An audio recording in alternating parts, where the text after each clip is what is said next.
हमारे घरों के चूल्हे मत बुझाओ, समाजकर्ता पक्ष है। दिल्ली के जंतर मंतर पर सहारा का विरोध प्रदर्शन। देश की नामचीन कंपनियों में शुमार सहारा का नाम तो आपने सुना ही होगा। दूसरों को सहारा देने वाली सहारा कंपनी आज खुद बेसहारा हो गई है, क्योंकि सेबी कंपनियों के 24,000 करोड़ रुपए नहीं दे रही, जिसकी वजह से कंपनी और इसके कर्मचारी आर्थिक मंदी से जूझ रहे हैं, जिसको लेकर कंपनी के सैकड़ों कर्मचारी जंतर मंतर पर प्रदर्शन कर अपनी आवाज बुलंद कर रहे हैं। मांग बस इतनी सी है कि इनके 24,000 करोड़ रुपए वापस दिए जाएं। इसके अलावा प्रदर्शनकारियों का कहना है कि सेबी के 24,000 करोड़ रुपए वापस न लौटाने की वजह से लाखों लोग प्रभावित हुए हैं। किसी का रोजगार छिन गया तो किसी के घर का चूल्हा बुझ गया। इसलिए जल्द से जल्द सेबी उनका पैसा वापस लौटाए या सरकार मामले में संज्ञान ले, अन्यथा उनका ये प्रदर्शन यूं ही जारी रहेगा। देखिए, ये राष्ट्रव्यापी धरना प्रदर्शन है सेबी के खिलाफ, और हम सभी अपने अपने कार्यालय से ही आज इस ऐतिहासिक धरती दिल्ली के जंतर मंतर पे इकट्ठा हुए हैं। ये दिल्ली मंडल के तमाम अभिकर्तागण हैं जिनकी तादाद आप देख रहे हैं। चूँकि कोविड प्रोटोकॉल की वजह से हम तमाम अभिकर्तागण यहाँ मौजूद नहीं हो पाए। ये प्रकरण पिछले 8 साल पुराना है। सेबी वर्सेस सहारा प्रकरण एक है। हमारी 2 योजनाएं थी, सहारा इंडिया रियल एस्टेट, सहारा इंडिया हाउसिंग। उन दोनों योजनाओं के माध्यम से हम लोगों ने छोटे छोटे निवेशकर्ताओं का छोटे छोटे धन को निवेश किया था। एक प्रकरण के मामले में हमें न्यायालय के शरण में जाना पड़ा। उस समय से ये विवाद स्टार्ट हुआ है। लेकिन ये दोनों योजनाएं, जो सहारा इंडिया रियल एस्टेट और सहारा इंडिया हाउसिंग, ये दोनों योजनाओं के जो बॉन्ड थे, उस बॉन्ड का हम अभिकर्ता के माध्यम से हमारे कार्यालय परिसर में हमारे काउंटर के माध्यम से भुगतान किया गया, या अपने बेसिक जो हमारी वर्किंग है उसके अंतर्गत पुनर्निवेश किया गया, जिसको हम री इन्वेस्टमेंट कहते हैं। इस माध्यम से दोनों योजनाओं के बॉन्ड की समाप्ति हुई, और हर योजना किसी न किसी अवधि के लिए होती है, किसी न किसी टेन्योर के लिए होती है। 1 साल, 2 साल, 3 साल, 5 साल, 6 साल की योजनाएं होती हैं। उस अवधि में हमें भुगतान करना होता, लेकिन न्यायालय के आदेशानुसार हमने समय रहते उसका भुगतान किया, अथवा उसे दूसरी योजनाओं में अपने सम्मानित निवेशकर्ताओं के कहने पे, योजनाओं को पसंद करने पे पुनर्निवेश किया। यही हम लोगों का आधार है अपने अपने आय को प्राप्त करने का। लेकिन ये प्रकरण चलता रहा। पिछले 8 सालों में धैर्य की तमाम सीमाएं हम लोगों ने मतलब लांघ गई। धैर्य की सीमाएं समाप्त हो चुकी हैं। आज हम अभिकर्ताओं का परिवार भुखमरी की स्थिति पे पहुंच गया। आज हम 12 लाख कार्यकर्ता पूरे देश में कार्य करते हैं। 12 लाख कार्यकर्ताओं के माध्यम से 60 लाख लोगों का रोजी रोटी सहारा इंडिया परिवार के बैनर तले चलता है। हम अभिकर्ता अपने परिवार का भरण पोषण करते हैं। इस कोविड काल में जहां तमाम तरह की परेशानियां हैं, वहां हमारी रोजी रोटी भी समाप्त हो गई है। इस प्रकार हम सब भुगतान को लेकर परेशान हैं कि हमें संस्था के द्वारा 24,000 करोड़ रुपए सेबी के मनमाने रवैये की वजह से, गलत बयानी की वजह से न्यायालय के आदेशानुसार कोर्ट में जमा करना पड़ा। कोर्ट के द्वारा एक खाता खोला गया, सहारा सेबी ज्वाइंट अकाउंट, उसमें जमा है। जब जमाकर्ता की मांग नहीं है, जब जमाकर्ता का भुगतान नहीं है, इसका मतलब हमने पूर्व के दिनों में भुगतान कर दिया। इसलिए दोहरे भुगतान का मामला ये बनता है, और किसी भी कंपनी पे, किसी भी व्यक्ति पे दोहरा भुगतान नहीं होना चाहिए।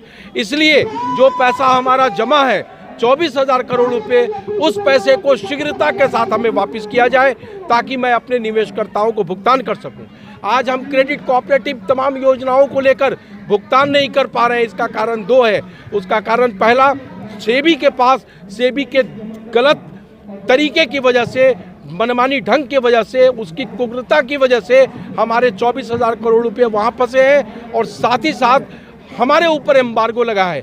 जो सहारा इंडिया परिवार संस्था जो है, ये संस्था बेच के भी नहीं दे सकती है। सहारा इंडिया परिवार को आप समझे, सहारा इंडिया परिवार एक व्यवसायिक प्रतिष्ठान होने के साथ साथ एक भारतीय परिवार है। सहारा इंडिया परिवार में कभी किसी ट्रेड यूनियन की जरूरत नहीं पड़ी। आज भी सहारा इंडिया परिवार में कोई ट्रेड यूनियन नहीं है, जबकि इतने बड़े कार्यकर्ताओं की संख्या है। ये परिवार एक एक कार्यकर्ता का है, ये परिवार एक एक जमाकर्ता का है। हम अपने यहाँ सबसे पहले सम्मानित सदस्य बनाते हैं, उसके बाद हम उनका निवेश लेते हैं। अच्छा, आपकी मांगे हैं जो डिमांड्स नहीं मानी जाती, तो अगला स्टेप क्या होगा? हम अभी तो राज्य स्तर पे अपने देशव्यापी धरना प्रदर्शन को लेकर कर रहे हैं। आवश्यकता पड़ी तो सेबी के मुख्यालय मुंबई में जाकर 12 लाख कर्तव्ययोगी कार्यकर्ता और उनके परिवार के आश्रित और 3 करोड़ जमाकर्ता हम सेबी के मुख्यालय में जाएंगे।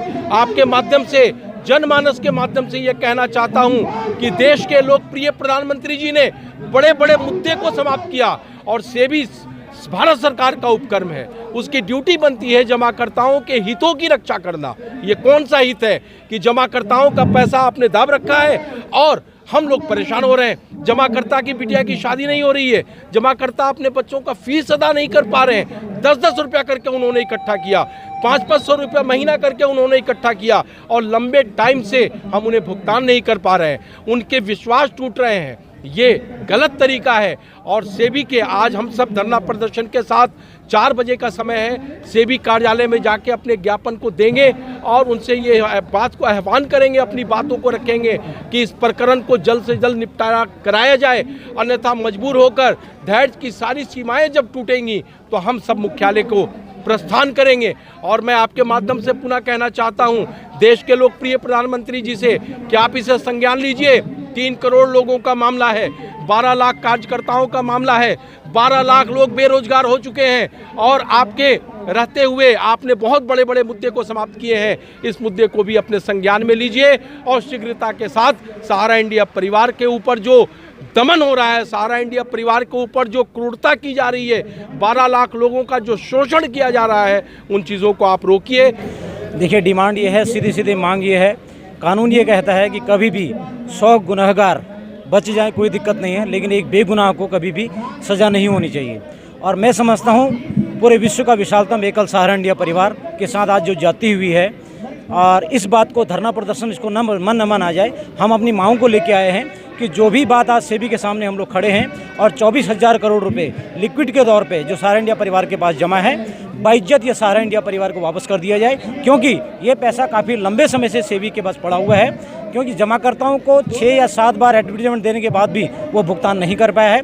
इसका सीधा सा मतलब है कि यह पैसा पूरी तरह से सहारा इंडिया परिवार के जमाकर्ताओं का है और जमाकर्ता आज की तारीख में बहुत ही उग्र रूप न धर के पूरी शालीनता के साथ और अपना पूरा संयम का दिखाते हुए हमारे सामने खड़े हैं कि साहब हमारा पैसा वापस कर दिया जाए, जिसके कारण कार्यकर्ता भी आज परेशान हैं, क्योंकि कार्यकर्ताओं की रोजी रोटी और पूरा उनका परिवार का पालन पोषण यहीं से होता है। तो हमारी सीधे सीधे कोई धरना प्रदर्शन नहीं, सीधे सीधे मांग है कि इसमें जल्द से जल्द न्याय लेते हुए जो 24,000 करोड़ लिक्विड के रूप में सेबी के पास जमा है वो सहारा इंडिया परिवार को वापस कर दिया। जरूरत ये है कि डिपॉजिटर बहुत परेशान है और हम लोग उनको समझा के थक गए हैं। 9 साल हो गए हैं युद्ध लड़ते, लेकिन अब सब्र का इंतहा हो गई है। बहुत परेशान है डिपॉजिटर, उन लोगों का भुगतान करने के लिए हम लोग बहुत परेशान हैं। अब सेबी से यही हमारी रिक्वेस्ट है आखिर में कि हमारा पैसा हमें वापस दो, ताकि हमारा डिपॉजिटर जो इतना परेशान हो रहा है वो अपना खुशहाल ज़िंदगी जी सके। हमारी बहुत रेपुटेशन बहुत डाउन करने में लगी पड़ी है सेबी, उसको सही करना चाहते हैं।